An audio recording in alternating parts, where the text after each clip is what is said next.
Think about the last real conversation you had. Not a text exchange, not a quick check-in. A real conversation where someone was telling you something that really mattered to them. How much of it were you actually there for?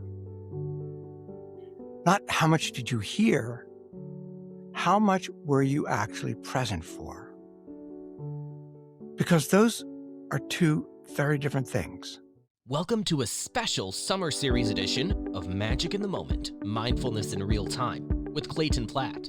In this limited edition series, Clayton will be going through some of the core concepts of his new book, Magic in the Moment, Mindfulness in Real Time. This special summer series is brought to you by Meditation for Leadership. Leadership happens in that space before the decision. That's the work of Meditation for Leadership, helping you pause under pressure, notice what's really happening, and choose how you respond instead of reacting, the foundation of effective leadership and superior employee performance. Ready to create that space? Visit meditationforleadership.org. Welcome back to Magic in the Moment. Last week, we talked about beginning, about starting where you are, even when the voices in your head say you're not ready. And if that episode resonated with you, and I really hope it did, thank you for letting me know. And if you're just joining us for this summer series now, that's awesome. Welcome. You can go back and listen to episode 1, or you don't have to. Each of these episodes stands on its own. So this week, I want to ask you something. Think about the last real conversation you had. Not a text exchange, not a quick check-in. A real conversation where someone was telling you something that really mattered to them. How much of it were you actually there for? Not how much did you hear, how much were you actually present for? Because those are two very different things. And chapter 2 of my book, Magic in the Moment, is entirely about the difference between them. The chapter is called 2 Ears, 1 Mouth, and it might be the chapter that I've had the most personal reckoning with. So I want to share something that I'm not exactly proud of. I am, by temperament, what I'd call a self-referential listener, which is a fancy way of saying I'm in a conversation, someone's sharing something real with me, and there's part of my brain that's cataloging it, finding the angle, locating the connection, identifying the thing that I want to add. And sometimes, not always, but sometimes, I go ahead and add it. And in doing so, I inadvertently pull the spotlight away from the person who actually needed it. I don't do this to be dismissive. I do it because I'm interested, because I want to connect, because I think the thing that I'm about to say is genuinely relevant. But here's what I've learned.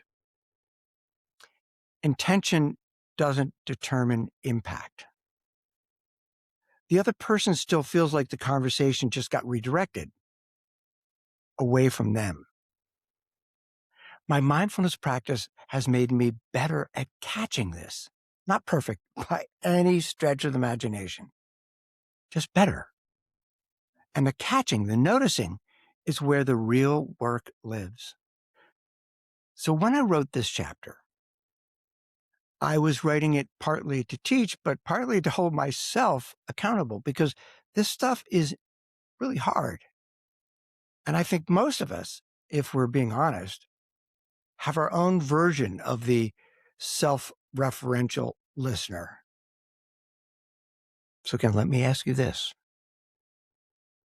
In your conversations, what are you doing while the other person is talking? So this chapter is built around a simple idea. 2 ears, 1 mouth, which is just another way of saying that listening is at least twice as important as speaking. And most of us have the ratio exactly backwards. I'm not saying that we don't know how to listen. I'm saying we're much less practiced at it than we think. So in this chapter of the book, I work through 3 qualities that the research and the practice both point to as foundational for real listening. And I'm going to name them today. And if you want to go deeper into each one, that's what the chapter is for. The first is focus. The ability to choose where our attention goes and to return to it when it wanders, which, as human beings, will always happen. Our meditation practice trains exactly this muscle. Every time we return to the breath, we're strengthening our capacity to return to the conversation. The second is curiosity. The willingness to not already know. Our brains are prediction machines. They fill in what they expect to hear based on everything that's come before. The antidote to this is curiosity. Beginner's mind. What if everything this person is about to say is new information? What if I don't already know where this is going? And the third is receptiveness. This is the one that really takes the most courage, honestly. My teacher, Tara Brach, talks about learning to listen with your whole body, noticing where you're closing off or where you're tightening, and consciously softening those places. It means making yourself a little more open, a little more vulnerable, so that what the other person is actually saying has somewhere to land. Focus, curiosity, receptiveness. Here's a little acronym I love, and it's also in the book. And I borrowed this from a fellow corporate trainer, I think probably about 10 years ago.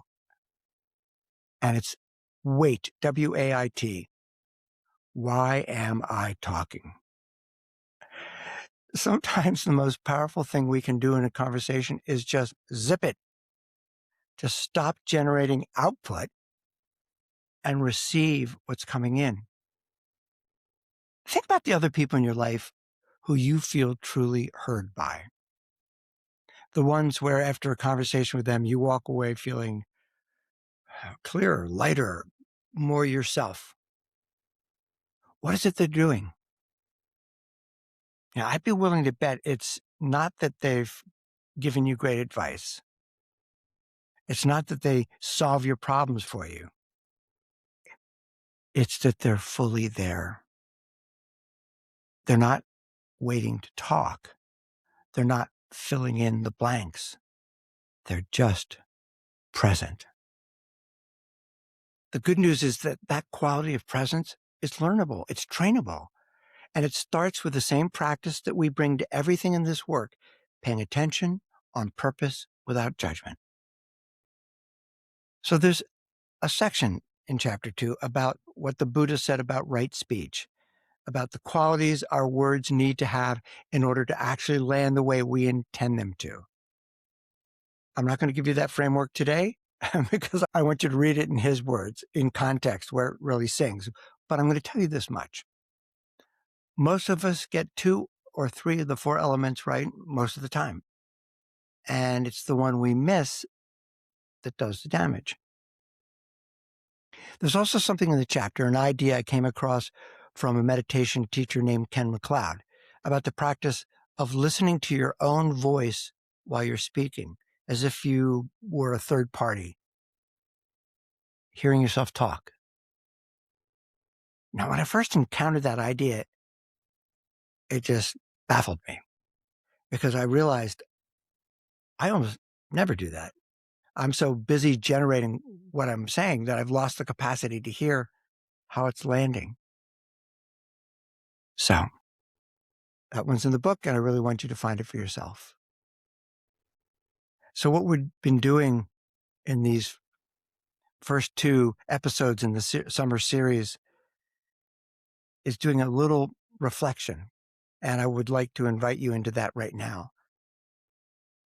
So again, just taking a deep breath and letting it go, not closing your eyes if you're driving, but if you are sitting somewhere, you can close your eyes. If you're walking, you might also want to keep your eyes just open with a soft downward glance. But bring to mind a conversation that you've had recently. in the last day or two where you felt like something important wasn't quite said or wasn't quite heard? It might have been a conversation where you needed something and you didn't get it, or one, looking back, where you sensed the other person needed something that you didn't quite offer. So just hold that conversation gently. No judgment. This isn't about being right or wrong. It's just about seeing clearly. And ask yourself, what was my body doing in that conversation? Was it open? Was I tightening somewhere? Was I already composing my response before they'd finished speaking? And here's the invitation that I'd like to leave you with today. It's not a resolution. It's not a commitment. Think of it as an experiment. The next conversation you have today, for example, in an hour or whenever it is, just bring up one of those three qualities to it. Just one: focus, curiosity, or receptiveness. Don't try to totally overhaul the way you communicate right off the bat. Just pick one thing and bring it with you like a small gift. And then notice what happens. Now, I held a lot back today intentionally from what is in the chapter. It goes way deeper into the 4 types of listeners, a framework that the Harvard Business Review wrote about. And I found that really interesting and useful for understanding why certain conversations go sideways. The chapter also unpacks the Buddha's 4 tenets of right speech. I mentioned that earlier. And it has that Ken McLeod practice that I mentioned, the one about listening to your own voice. And I think that's really one of the most useful things that I've encountered in the years of teaching this work. So all of that is in chapter 2 of Magic in the Moment. I'm going to put a link in the show notes where you can get it. Next week, we're going to spend time with a chapter called Why Connectedness Matters. And that's something that the neuroscience makes very clear and that we sometimes forget. We are not designed to go about this life alone. There's a reason belonging feels as essential as food and water. And we'll dig into that next week. So until then, thank you for listening, for really listening. The magic is already here. Hey, thanks for listening.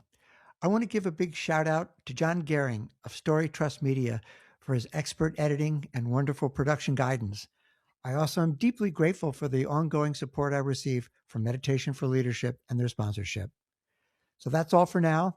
Until next time, this is Clayton Platt saying, watch for those moments of magic when mindfulness shows up in real time in your life.